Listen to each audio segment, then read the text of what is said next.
Mine must not be charged or something. Yeah, they might be trapped. I don't know if one got ejected or not, but no one got out of the car. It started with a standard speed enforcement operation on Route 32.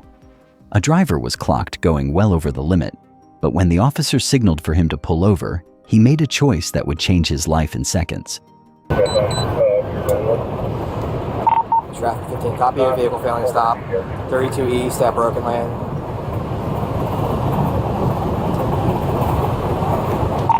Canceling, high rate speed. Stand by, it's taking it just crashed. Just wrecked out, ramp 4, Broken Land, 32 eastbound. Send me units.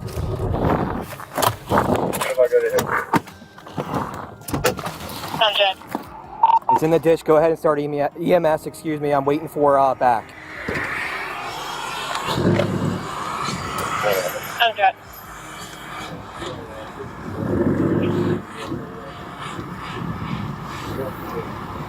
Head on 14 Avenue.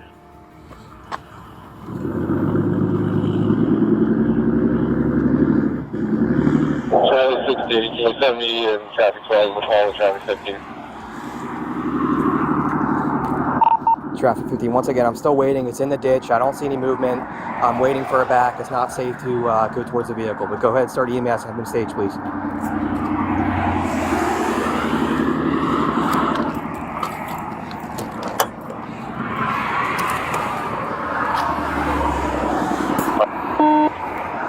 Vehicle is overturned.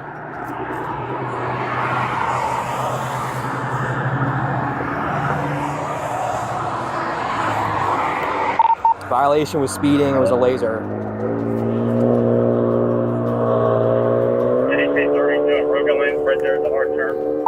32 East at Broken Land. That's right. You might wonder why the officer is keeping his distance. In police training, an unknown suspect in a wrecked car is still considered a potential threat. He is waiting for backup to ensure the scene is secure before approaching an unpredictable situation. Hey, let's go. It looks like it's smoking. Traffic 10, give them the air. Oh, units over there. Start fire. Have them come here. Car's on fire. County Police! Fire at 151. County Police! Howard County Police! County Police! Show me your hands! County Police, show me your hands! Car's on fire. Car's on fire. Car's on fire. County Police, can you hear me? The situation takes a turn when smoke appears from the engine bay. The clock is now ticking. The mission is no longer about making an arrest. It is about saving a life from a burning cage.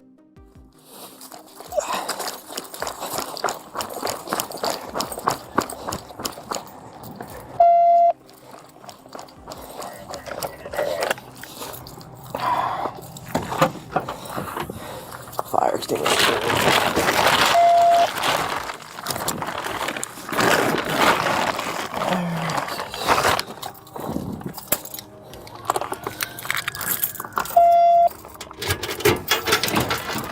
That's right, tell fire to step it up. This is almost fully engulfed. I'm tracked.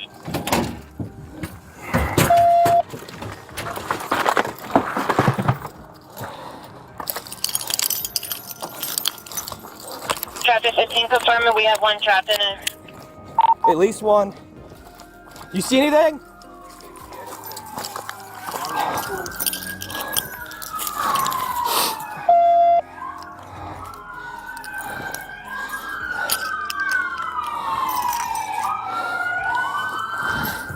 Here. Traffic 10, make sure to 50s are there. I pulled the pin out. Oh, Jesus. 200 on that. Can you put me on it, please? That's right.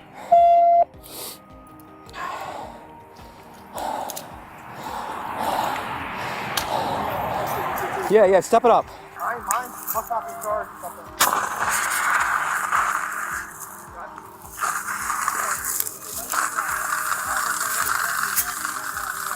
Yeah, they might be trapped.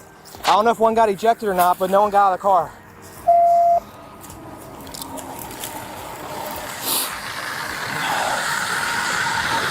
16, we're trying to extinguish it with a fire extinguisher.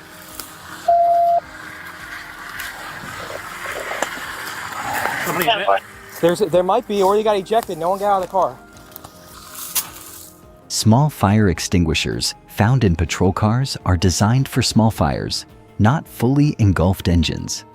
The officers have to work together and coordinate their efforts just to buy enough time for the fire department to arrive.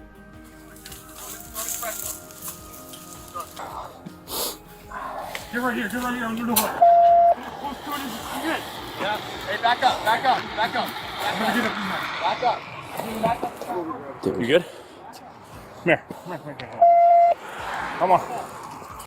The aftermath of this pursuit is a sobering reminder of how quickly a minor traffic violation can turn into a permanent tragedy. The driver of the Honda, a 17-year-old female, was tragically pronounced dead at the scene. She was the sole occupant of the vehicle. Officer Brian Maurantonio and the other responding units were uninjured, but they are now part of an ongoing investigation by the Attorney General's Independent Investigations Division. This leads us to a difficult conversation. Looking at the footage, did the use of an unmarked cruiser play a role in the driver's decision to flee? Some argue that seeing a non-traditional police car in the rearview mirror at 2 a.m. can cause panic, while others maintain that the responsibility lies solely with the driver's choice to speed and evade. Was the officer's tactical pause for backup a life-saving safety measure or a lost window of opportunity? We want to hear your perspective on this. Should unmarked cars be used for routine traffic stops at night? Drop your thoughts in the comments, as your engagement helps us bring more of these critical cases to light. If you value this level of investigative reporting, please subscribe to Blue Line Raw and join our community. As always, remember that every individual is presumed innocent until proven guilty in a court of law.